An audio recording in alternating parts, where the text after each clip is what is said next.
Hey, Recovery to Practice community. Good to see you guys this afternoon. We wanted to pop on here and just give you guys some really great information about Recovery to Practice. And if you have not heard about Recovery to Practice, it is a program that is bringing principles of holistic recovery into the practice of addiction professionals, peer support specialists, educators, and really anybody across the state of Texas and beyond who is interested in this topic. So thank you so much for those of you who are watching us back on replay. And if you are on the replay, type replay in the comments and let us know that you were here. We'd love to know that you stopped by.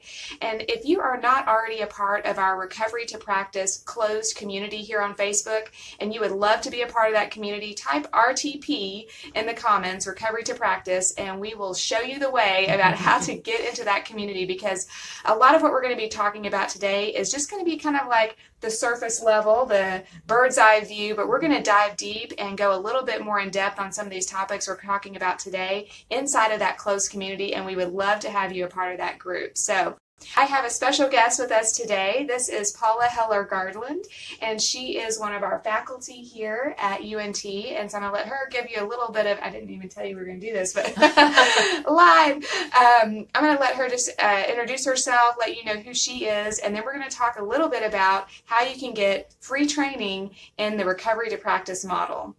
I'm Paula Heller-Garland. Like Carrie said, I am a senior lecturer here at UNT in the addiction studies, and I've been with UNT for about 6.5 years. For this particular topic, I'm the subject matter expert, and been in the addiction profession in some capacity, clinically and otherwise, for about 25 years. And so I'm really excited about this opportunity that we have here at UNT to do this for Texas.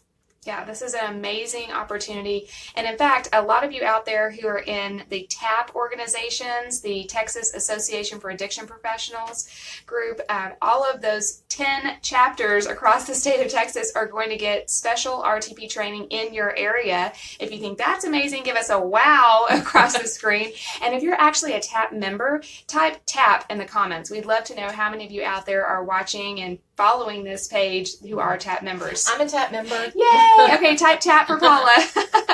Okay, so the curriculum that has been created around Recovery to Practice is very thorough. It covers there we go. Okay, we're back.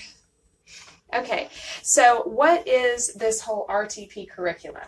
Recovery to Practice is an initiative that NADAC and SAMHSA actually took on a couple of years ago.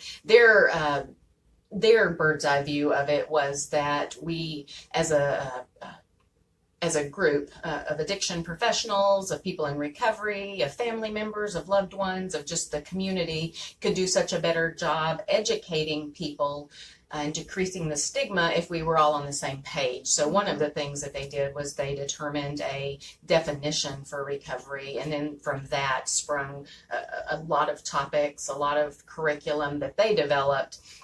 What Texas was tasked to do was to look at our own state and see how we can use their model as a platform and delve a little deeper into Texas needs. Mm-hmm. Fantastic. Awesome. And so what are the modules that make up this curriculum? They are a little different from NADAC's, like I said, because we dug into what Texas needed specifically. The first module is recovery. Just what is recovery? Many times people don't know if they're not in recovery or working in an addiction field what recovery is. Mm-hmm. So we talk about that in module 1. We also talk about the history of recovery and the recovery movement, because that's a whole lot of information. The recovery movement is a huge thing right now. We also talk about the many pathways to recovery, one of the more controversial subjects in the entire curriculum. What many pathways means, ideas on many pathways, and we also talk about the recovery-oriented systems of care that the state of Texas helped us initiate back in 2010. one.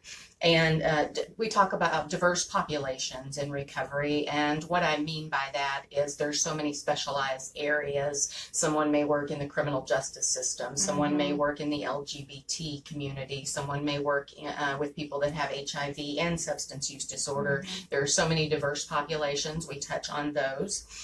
We talk about respect and culturally based influences on recovery, how different cultures may see things differently, how we may have certain needs in certain cultures. And we talk about the second most controversial thing in the recovery world, and that's medication-assisted recovery. And we talk about the just a broad range of things in that topic, just so even if we aren't in favor of it, we can be educated on it and understand how, just like many pathways, it works for many people.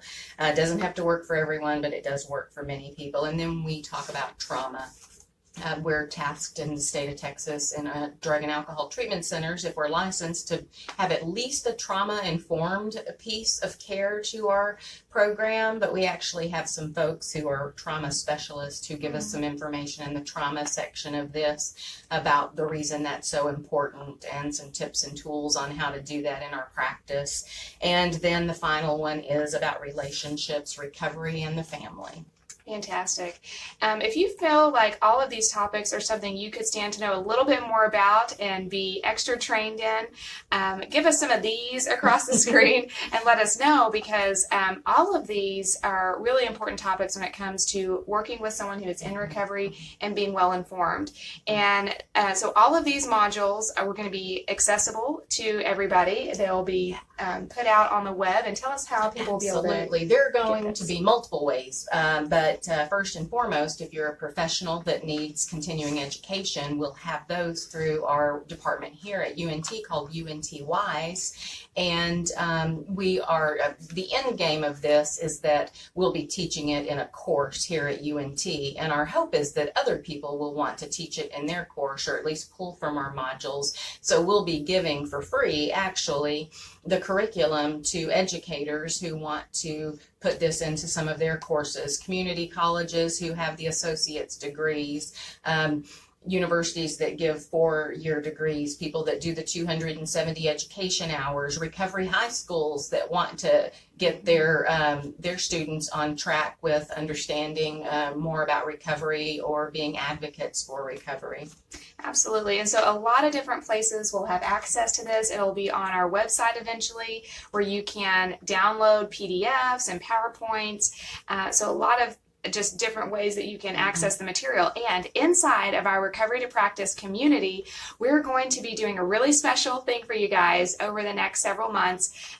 Probably not every week, but almost every week, we're going to try to roll out a video. Hopefully most of them will be live and a few pre-recorded about each of these modules. And it won't be a super long video, probably 5 or 10 minutes, just going into a little bit more depth about what you can expect in the curriculum, and also sharing some information with you that is really important and something you could actually turn around and implement, use it, would impact you in your profession and what you're doing right now. And if you think that would be amazing, type amazing in the comments, because we know that we all are looking for ways that we can do what we do better so that we see better outcomes in people across the state. I know I just had someone on my Facebook page in the newsfeed today said they lost 2 people to opioid overdose in the past 24 hours. So this is a big deal, and we want to be reaching people and doing the best care, giving the best care that we can. And this is a way to give care better by informing yourself and staying up to date. So we hope that you'll join us inside that community. Did I miss anything? No, okay. I'm excited about all of it. Can I tell you one thing I'm most excited about is in this, we've gotten a lot of people who were there in the beginning of addiction recovery, the profession, who have given me some tidbits about the history, what was going on, how things were created, things that came before the LCDC, the CADAC. There's all kinds of neat things. And for me, I think knowing my history of my profession is really important. So to be able to have those historians provide provide us with that information. I'm so excited about that part. Yes, we're super excited. And definitely join us tomorrow. I think in lieu of our midweek recovery update, we're actually going to have a live stream inside their community of practice. It's the Behavioral Health Recovery Symposium that's happening in Fort Worth. They're actually sold out, but we have gotten exclusive privileges to live stream inside our community of practice here on Facebook. So again, type RTP in the comments if you are not in that close community and you want to be there because you want to take part of that symposium and also hear about all of these different modules a part of this Recovery to Practice curriculum. So thank you so much for joining us, and feel free to share this video with anyone that you feel like could benefit from knowing about this information and having access to it. All right, y'all have a great afternoon. Bye. Bye-bye.